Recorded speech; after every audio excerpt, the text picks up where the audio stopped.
Welcome everybody. Today we're going to talk about how you can get faster and cleaner clears in Shiyu defense. With the launch of the new disputed node and some of us still trying to get as many free polychromes as possible out of the critical node, it's time to focus up, learn how to save as many seconds as possible and as much stress as possible. So without further ado, let's get into it. The first topic we need to talk about is ad control. Now, ad control might not seem like much, but all that time you waste at the beginning of a run is eating into your overall clear time, along with the fact that you're probably taking a good amount of damage that could be used to tank a hit later on. So let's fix this. First things first, you have to know how to group up ads, and I'm going to show you a few methods to do so. One way is to literally push enemies in the direction you want them to go. This is possible for many characters, as I will show in this example. This is an effective method because you're building up energy, decibels, and herding the enemies together all at once. It's a great method and highly recommended in some floors.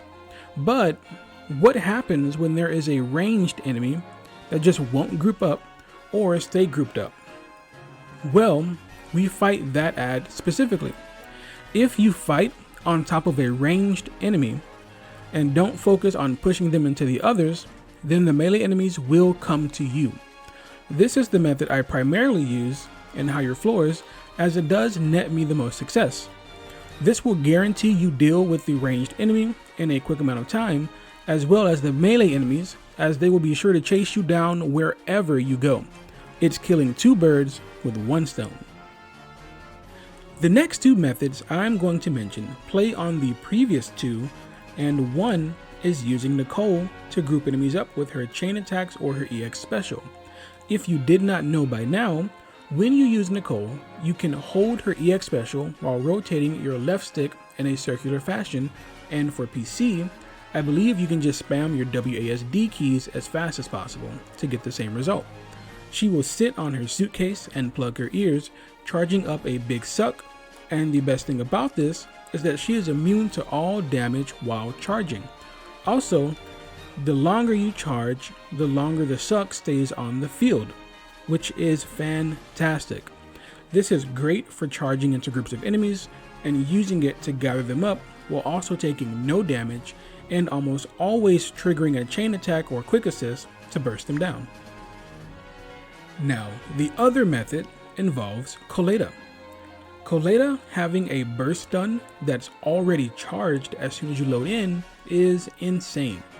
You can see in this clip that if you run up to the most problematic enemy, aka usually the ranged enemies, you can insta-stun them and trigger a chain attack to quickly burst them down, or even allow Nicole to suck them up if they're in the same team.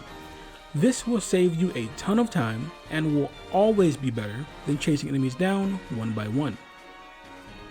Now, under the same topic is don't be afraid to ult the out of a pack of enemies. If enemies appear too thick to deal with just basic attacks and chain attacks or even EX specials, just use those decibels to blast them away as soon as possible.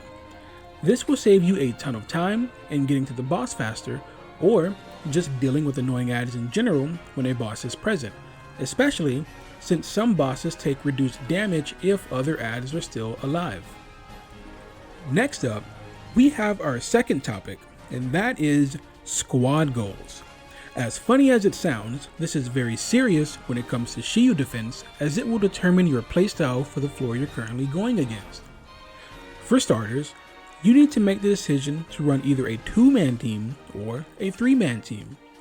This is because not everyone has the perfect team comp, and not everyone has a lot of characters built. Let's look at myself, for example. I am a free-to-play and got really lucky in pulling Ellen. My starting 5-star was unfortunately Grace, and no offense to Grace, she is a wonderful, wonderful woman, but she is not like Heian. I didn't get like Heian until my 300th pool, of which I was already in Shiyu 13, I believe, and I was only running 2-man teams up to that point because I didn't have a third unit that fit the team smoothly, and I didn't have the gear to make more than 4 units matter. With that being said, I did try Ellen and Sakaku with many other units, hence why I have so many level 40s. Don't do this is very bad and a waste of materials for free to play. Only to realize that less is more. When you run a 2-man team, 2 things occur. 1, you guarantee that your DPS is getting the buffs they want or need, and 2, you have a lot less to think about as you focus on your fight, making the fight a lot easier to learn and complete. Also, you get to use your Bang Boo more, which they can actually provide a lot of help, and they don't need gear, just levels. I can almost guarantee you that most of the time, having a low gear Lucy or Ambi in the team is hurting you more than it's helping.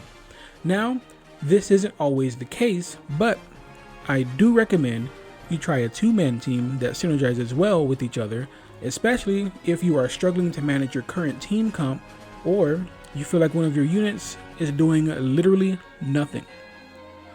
With that being said, if you are okay with your 3-man squads or you just have the best in slot teams, then give yourself a pat on the back and get ready for the next tip. Now, this part of squad goals is to make sure you prepare for stun phase. This means that your support is not stunning the enemy. If the boss has 99 days value or is already flashing, switch to literally anyone else that is not your support and have them trigger the stun. This is because supports provide buffs with their chain attacks or EX special, and if they start the chain without using their EX special, the buff will not come out unless you go back into them during the chain, or you may even notice your buff timer is running down faster if you did use their EX special to start the chain instead of allowing them to do it during the stun chain. Another thing to note is that when preparing, make sure your DPS is ready for a full DPS rotation. Juyan should have a full EX special and all shotgun shells ideally, and Ellen should have full ice stacks and enough EX special to shark Nami, for example. This makes sure your DPS rotation goes smooth and there is no downtime of getting prepared during the stun phase. Do it before and it won't be a chore. Also, you won't be wasting your stun damage multiplier. Now, it's time for the last topic, and that is know yourself and know your enemy. This part is actually pretty simple, as it starts with knowing your agent's iframes that are on your teams. This allows you to abuse those iframes to get more damage in with things like dodge counters. For example, Lycaon has a very long iframe on his EX special, while someone like Koleda has a very small iframe window on her EX special. On the other hand, Koleda has a really long iframe on her jumping end of her attack chain, as well as her dodge counter, while Lycaon has a small iframe on his 4th hold attack and a very small iframe on his dodge counter, as animation is shorter. Knowing these things will allow you to literally tank huge boss combos and never let up on building days or doing damage, which means you're saving a lot of time where you might usually run away or reposition.